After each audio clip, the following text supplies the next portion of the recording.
The truth is, isn't it, that though the proximate cause of this economic collapse is the coronavirus, it was a collapse that was waiting to happen.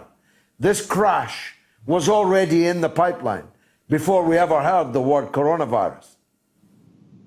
I mean, that's absolutely the case, George. So, there's much talk about the free market. I think in reality that the market has not been free in the sense of small producers freely exchanging with each other the goods that they produce on a small scale. That has not been a characteristic feature of the world market for well over 100 years.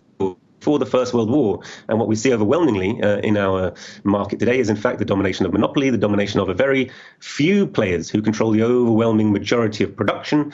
And the problem with that is they've impoverished such a vast, massive humanity to such a degree that they, in fact, cannot buy the very goods which can be produced in ever greater abundance, ever cheaper unit price.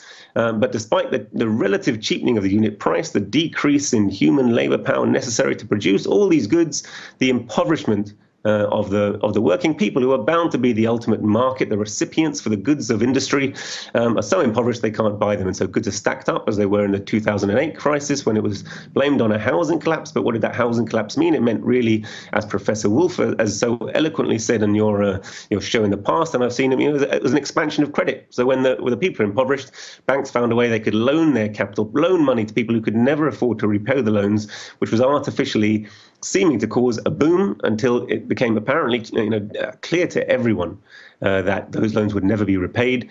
Credit collapsed, led to the credit crunch and the collapse in 2008. And they get loads of goods, loads of very, very many manufacturing enterprises were mothballed, never to return. And there was an increase in monopolization as the very biggest players brought out the relatively big, no small players left in the market, and a further centralization. So again, we've got this absurd situation where half of the